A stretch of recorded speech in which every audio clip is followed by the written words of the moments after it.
Hello hunters, क्या हाल चाल है आप सभी के। आई होप आप सब लोग सही होंगे, पढ़ाई में व्यस्त होंगे और मस्त होंगे। दोस्तों, लाभ हानि का ये चौथा पार्ट है। इसके बाद में लाभ हानि यहाँ पर कंप्लीट हो जाएगी। नेक्स्ट वीडियो के अंदर नेक्स्ट टॉपिक हम लोग स्टार्ट करने वाले हैं। रीड को ध्यान में रखते हुए सारे के सारे पूरे जो है मैथमेटिक्स को यहाँ पर शॉर्ट ट्रिक के माध्यम से आप लोगों के लिए मैं लेकर के आ रहा हूँ। उसी का ये चौथा पार्ट है। 40-45 क्वेश्चन के अंदर मैंने ये पूरी की पूरी जो है लाभ हानि को कंप्लीट करवा दिया है।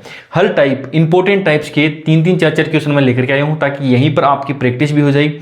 एक ट्रिक जो मैं आपको बता रहा हूँ वो कम से कम 3 या 4 क्वेश्चंस के बाद में ही आपको दिमाग के अंदर वो फिट होगी। तो इसलिए मैं एक जैसे सेम टू सेम 3-4 क्वेश्चन लेकर के आया हूँ। कुल मिलाकर के 10-12 टाइप के जो क्वेश्चन बनते हैं लाभ हानि के, वो मैंने सारे के सारे करवा दिए हैं।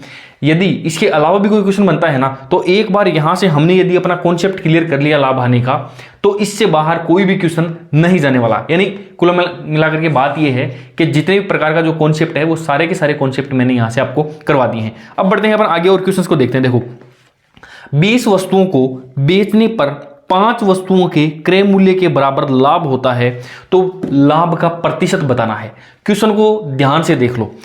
20 वस्तुओं को बेचने पर 5 वस्तुओं के क्रय मूल्य के बराबर लाभ होता है। मान लो कोई वस्तुएं हैं, मान लो यहां पर बहुत सारी वस्तुएं जो है मैंने खरीद करके रखी हुई है, तो जिस रेट के ऊपर मैं खरीद करके लाया था ना, वो मेरे लिए क्या था, वो था मेरे लिए क्रय मूल्य। जरा देखो, जैसे मैं आप लोगों के लिए ये लेकर के आया हूं। मान लो ये कोई वस्तु है, ठीक है, ये देखो, ये कोई वस्तु है जो कि मैं खरीद करके ले गया, पत्थर है ये, ठीक है।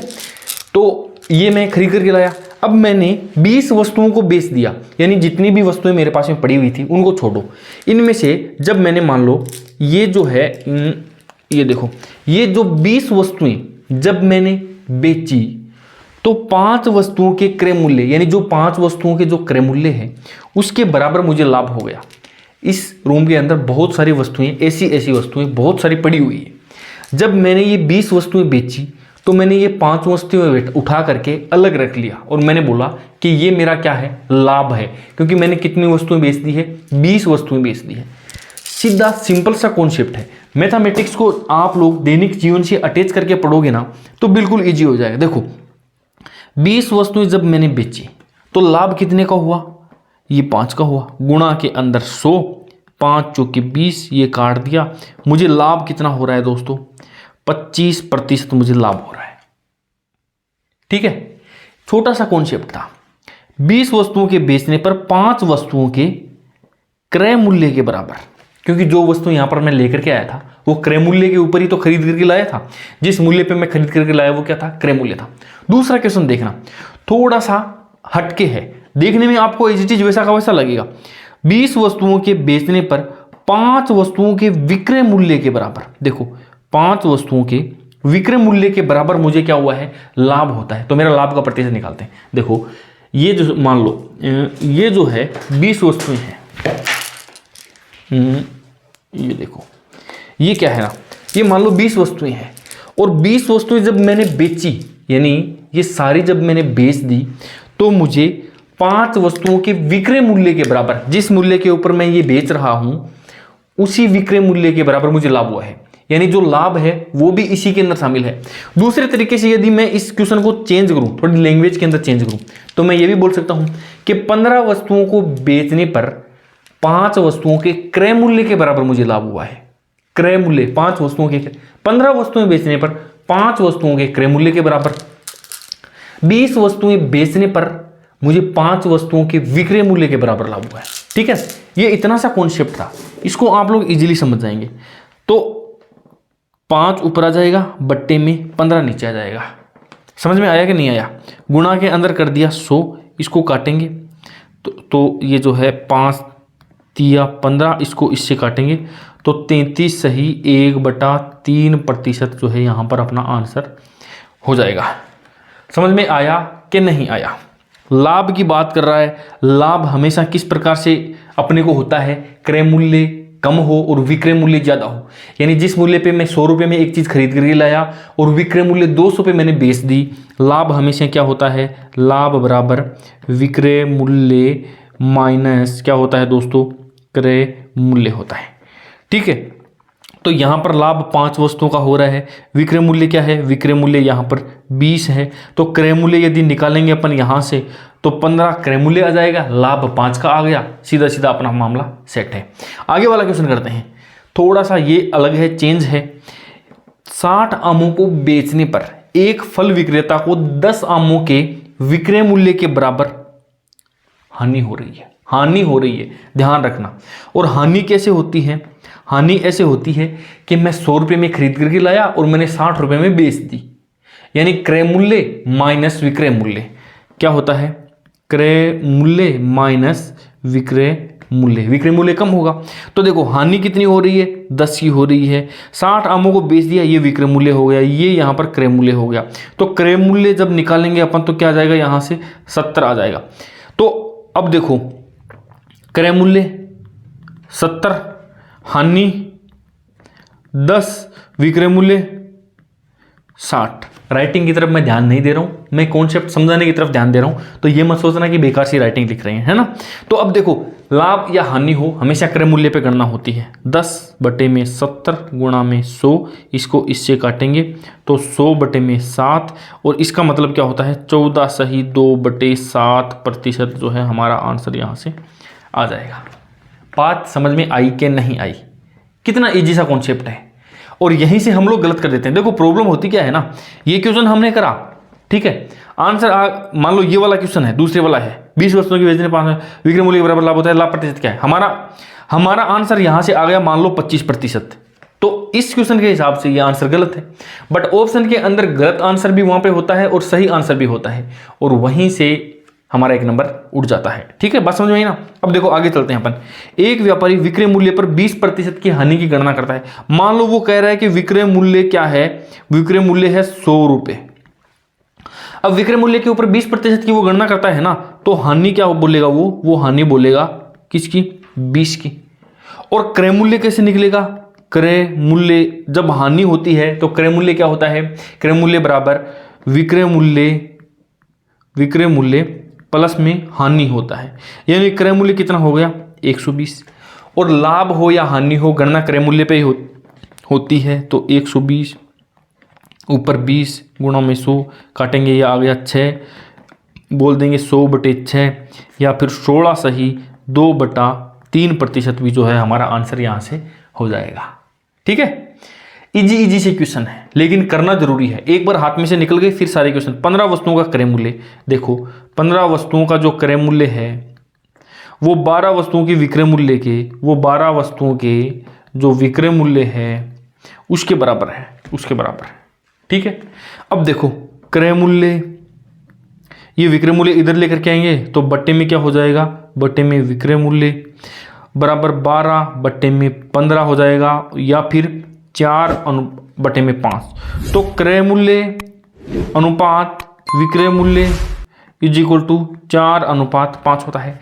क्रय मूल्य 4 है, लाभ 1 का हो रहा है, गुणा के अंदर 4 और 5, ठीक है। 400 रुपये में ला करके 500 रुपये में कोई चीज़ बेच रहे हैं, लाभ हो रहा है ना। यहाँ पर ये 100, ये काट दिया यहाँ से, ये हो गया 25% आंसर। ठीक है दोस्तों, अब बढ़ते हैं आगे।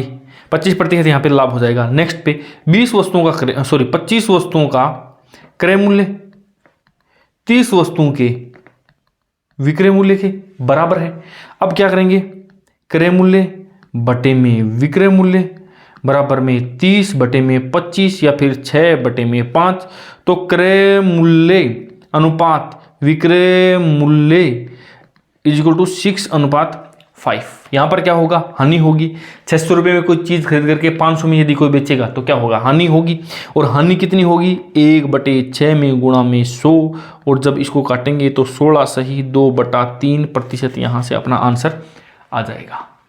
सेम टू सेम है, ये दोनों के दोनों क्वेश्चन एज इट इज हैं। इससे पहले वाले तीनों के तीनों एक जैसे हैं, बस थोड़ा थोड़ा जो पेज था वो मैंने आपको बता दिया था।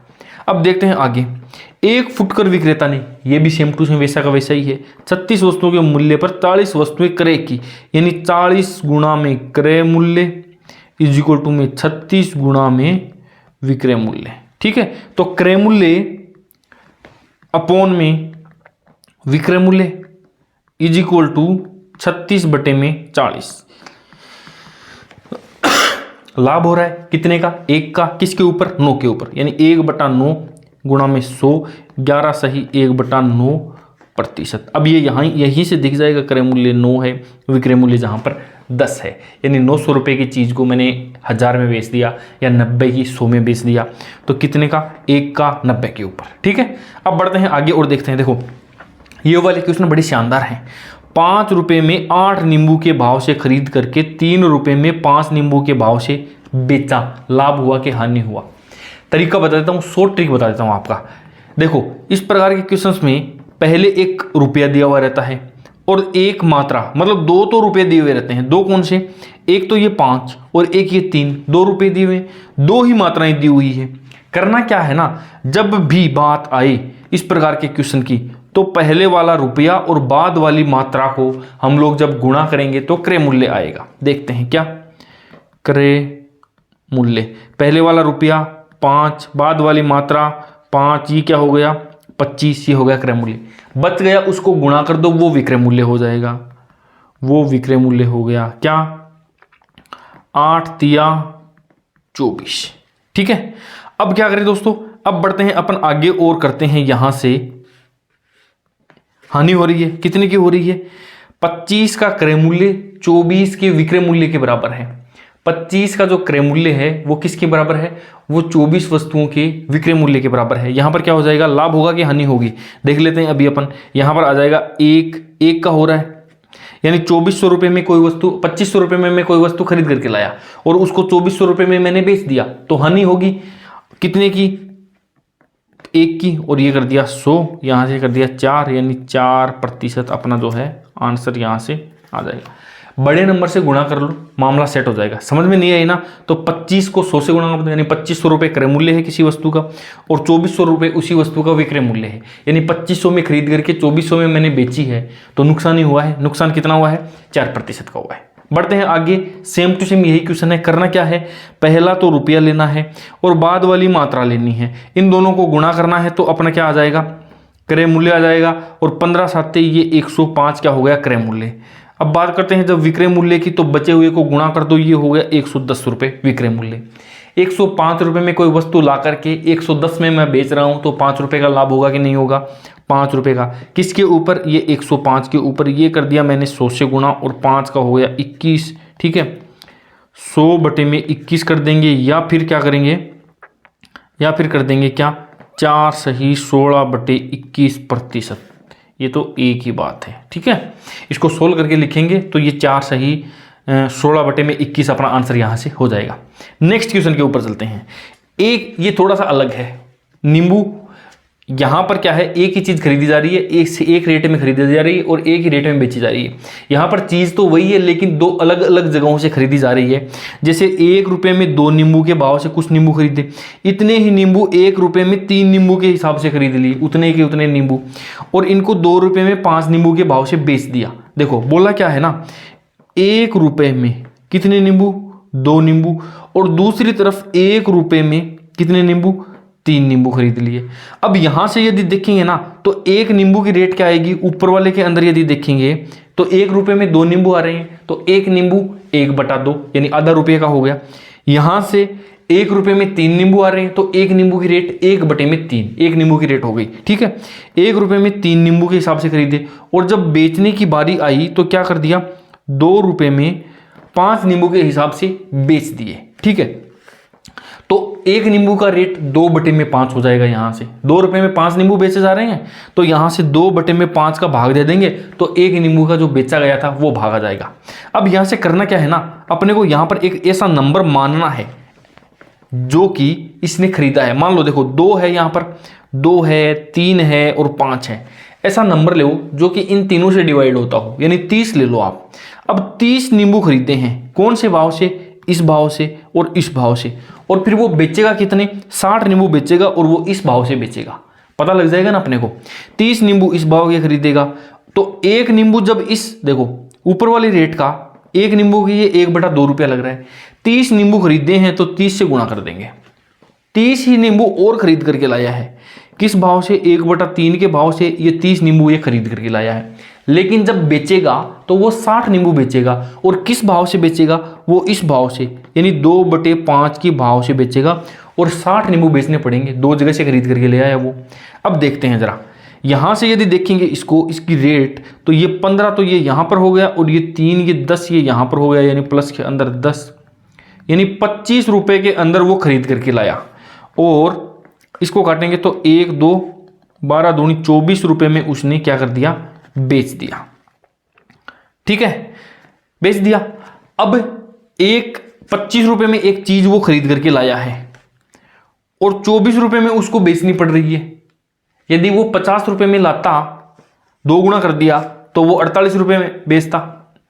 यदि वो 100 रुपए में लाता, तो उसको 96 रुपए में वो चीज बेचनी पड़ती। कुल मिलाकर के 4 रुपए का या 4% का क्या हो गया, उसको नुकसान हो गया। यानी ये क्या है दोस्तों, ये क्रय मूल्य है। ये क्या है, ये क्रय मूल्य। ये क्या है, ये विक्रय मूल्य। लाभ या हानि क्रय मूल्य पे होती है। एक की है बटे में 25 गुणा में 100 यदि करेंगे तो ये आ गया क्या, 4% की यहाँ पर जो है हानि अपने को देखने को मिलने वाली है। समझ में आया कि नहीं आया? बड़ी बात यही है कि यहाँ पर एक वैल्यू आपको जो है वो माननी पड़ेगी। मैं इसको थोड़ा सा 2 हिस्सों में यहाँ पर जो है बांट देता हूँ बोर्ड को। 30 रुपये एक वैल्यू माननी पड़ेगी। वैल्यू ऐसी मानना जो कि इससे, इससे और इससे, इन तीनों नंबर से कट जाए, क्योंकि यदि ये यहाँ पर ये पूरी तरह से नहीं कटेंगे ना, तो यहाँ पर एक अच्छी खासी सुंदर सी वैल्यू नहीं आएगी, फिर कैलकुलेशन में प्रॉब्लम हो जाएगी अपने को। ठीक है, इसलिए ऐसा नंबर मानना जो कि इन तीनों से कट जाए। जैसे आगे वाला क्वेश्चन करते हैं, देखो आप ये देखो 2 रुपए में 3 पेंसिल, ये हो गया 2 रुपए में 3 पेंसिल। 2 रुपए में 3 पेंसिल, एक पेंसिल की वैल्यू 2/3। 3 रुपए में 5 पेंसिल, 3 रुपए में ये 5 पेंसिल, उसको 5 रुपए में 4 पेंसिल के भाव से बेच दिया। 5 रुपए में 4 पेंसिलों के भाव से बेच दिया। अब एक ऐसी वैल्यू अपने को माननी है जो कि इन तीनों से कट जाए। 60 रुपए मान लेते हैं अपन, 60 रुपए मानेंगे, ठीक है, या 60 पेंसिल मान लेंगे।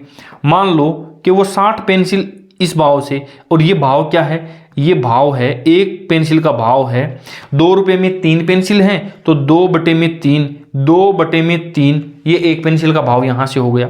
दूसरा 3 रुपए में 5 है, तो 3/5 ये एक पेंसिल का भाव हो गया। ये 4 रुपए में 5 पेंसिल बेच रहा है, सॉरी 5 रुपए में 4 पेंसिल, तो 5/4 ये यहां से एक पेंसिल का भाव हो गया।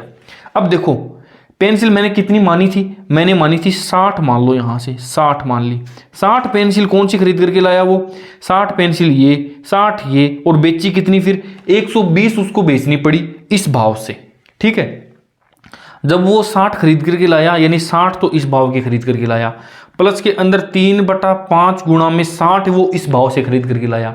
कुल कितने रुपए में खरीद करके लाया, ये हो गया 20, ये हो गया 40, और 5 एकम 5 12 तिया 36, ये हो गया 36, यानी 76 रुपए में वो चीजें खरीद करके लाया।